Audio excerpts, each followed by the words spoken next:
Candlestick pattern के इस chapter में आज हम बात करेंगे एक महत्वपूर्ण कैंडलस्टिक पैटर्न के बारे में जिसे हम कहते हैं बुलिश एनगल्फिंग पैटर्न।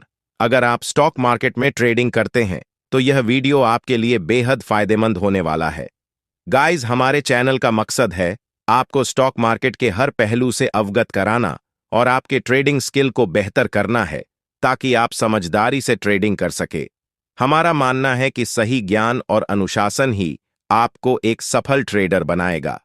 तो चलिए गाइस, वीडियो की शुरुआत करते हैं। सबसे पहले हम जानेंगे कि बुलिश एनगल्फिंग पैटर्न क्या होता है। जब कोई स्टॉक डाउन ट्रेंड में चल रहा होता है तो उस डाउन ट्रेंड के अंत में बुलिश एनगल्फिंग चार्ट पैटर्न का फॉर्मेशन होता है और संभावित अप ट्रेंड की शुरुआत का संकेत देता है। इसमें दो कैंडल्स होती हैं। इसमें पहली कैंडल का बॉडी छोटी होती है और उस कैंडल का कलर रेड होता है, और दूसरी कैंडल का बॉडी पहले कैंडल से काफ़ी बड़ी होती है और इसका कलर ग्रीन होता है। बुलिश एनगल्फिंग में दूसरी कैंडल पहली कैंडल को पूरी तरह से एनगल्फ कर लेती है, यानी कि दूसरी कैंडल पहले कैंडल को पूरी तरह से ढक लेती है।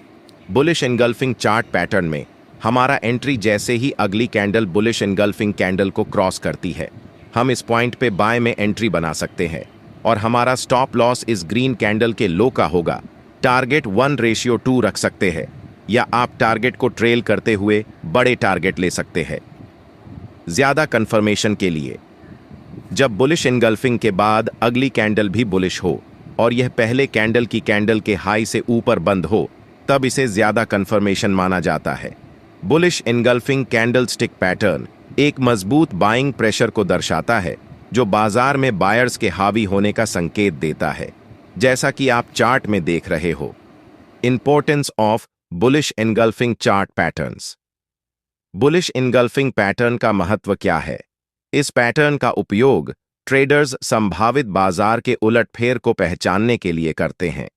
जब यह पैटर्न बनता है तो यह दर्शाता है कि बाजार में बायर्स का दबदबा बढ़ रहा है, जो एक संभावित बाइंग अपॉर्चुनिटी का संकेत देता है। अब हम जानते हैं कि बुलिश एनगल्फिंग पर ट्रेड कब और कहां लेना चाहिए और कहां नहीं लेना चाहिए। फर्स्ट कंडीशन, डाउन ट्रेंड के बाद। जब यह पैटर्न एक लंबे डाउन ट्रेंड के बाद बनता है तब इसे एक मजबूत संकेत माना जाता है। जैसा कि आप एग्जाम्पल में देख रहे हो, यह निफ्टी 50 का 13 मई का चार्ट है। टाइम फ्रेम 5 मिनट, जैसा कि आप चार्ट में देख रहे हो। एक लंबे डाउन ट्रेंड के बाद बॉटम में बुलिश एनगल्फिंग पैटर्न का फॉर्मेशन होता है, जिसके चलते प्राइस रिवर्स करके ऊपर साइड की ओर चली जाती है। Second condition, support level. जब यह पैटर्न किसी महत्वपूर्ण सपोर्ट लेवल पर बनता है तो यह दर्शाता है कि बाजार में बायर्स का दबदबा बढ़ रहा है। सपोर्ट लेवल पर यह पैटर्न बहुत अच्छा वर्क करता है। तो आइए हम एग्जाम्पल के द्वारा समझने की कोशिश करते हैं। यह निफ्टी 50 का 16 मई का चार्ट है। जैसा कि आप चार्ट में देख रहे हैं, प्राइस ऊपर से गिरते हुए नीचे आ रहा है, जो कि एक डाउन ट्रेंड है। प्राइस सपोर्ट जोन में आने के बाद प्राइस यहां से रिवर्स होता है। एक पुलबैक के बाद उसी जोन में आता है। प्राइस यहां पर बुलिश एनगल्फिंग चार्ट पैटर्न का फॉर्मेशन करता है, जैसा कि आप चार्ट में देख रहे हो। फिर प्राइस ऊपर को निकल जाता है।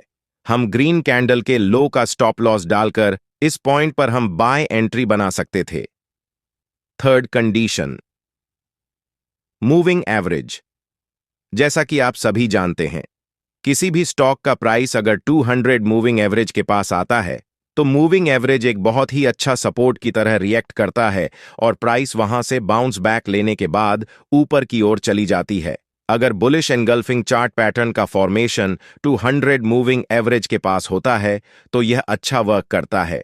तो आइए हम एग्जाम्पल के थ्रू समझने की कोशिश करते हैं। जैसा कि आपको स्क्रीन में दिख रहा है, यह निफ्टी 50 का 30 सितंबर का चार्ट है। Time frame 1 day. प्राइस यहां ऊपर से गिरते हुए नीचे आ रही है और 200 मूविंग एवरेज के पास प्राइस आने के बाद यहां पर बुलिश एनगल्फिंग पैटर्न का फॉर्मेशन होता है और प्राइस यहां से ऊपर की ओर निकल जाती है। अब जानते हैं कि बुलिश एनगल्फिंग पैटर्न पर ट्रेड कहां नहीं लेना चाहिए।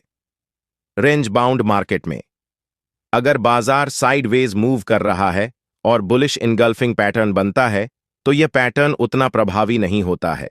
इसलिए साइडवेज मार्केट में अगर बुलिश इनगल्फिंग चार्ट पैटर्न का फॉर्मेशन होता है तो हमें ट्रेड नहीं लेना चाहिए। अगर आपको यह वीडियो पसंद आया हो तो इसे लाइक और शेयर जरूर करें, और हाँ, हमारे चैनल को सब्सक्राइब करना न भूलें ताकि आपको ऐसे ही और ट्रेडिंग रिलेटेड वीडियोस मिलते रहें।